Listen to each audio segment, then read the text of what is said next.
this week over here.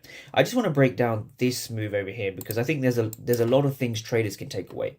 So coming into Tuesday the 27th, right? So Monday was pretty choppy. We chopped around this area. Coming into Tuesday, what would my bias be? So if you have a problem with daily bias, I want you to kind of approach the markets in this simple framework. So we've been through market structure, right? That's the first thing. So we have our structure. And once you have your market structure, that gives you your dealing range. And so your dealing range gives you the most recent low to the most recent high. This is where your daily bias comes in, right? If you want to look at this dealing range carefully and you want to ask yourself, are you in the premium of that range or are you in the discount of that range? So those are the two areas that you need to be considering, and you're either going to be in one or the other. If you're at the EQ, that means you don't trade because you're at a fair price. I don't like trading at the EQ. If you get chopped out, just have a look and zoom out to see if you're at the EQ for the 15-minute dealing range.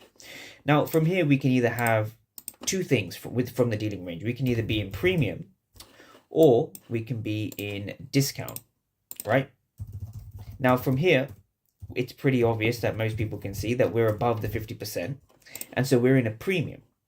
And so when you're in a premium, what you then look for is a fair value gap. And once you have a fair value gap, this then gives you your key level. And we're going to be going over this key level. And so a key level is basically a fair value gap plus order flow. So this is the framework that I want you to follow. So if you struggle with daily bias, you probably mess up somewhere here, or you don't even know where to start.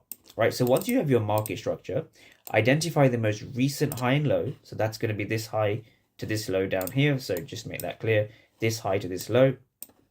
Now, once you've done that, you then want to focus on where are the fair value gaps in premium, and then you want to identify your fair value, your order blocks basically, or your key level. So that's kind of the order in which I wanted to start off this video, just to go over daily bias and how I predict my daily bias using the 4-pillar approach.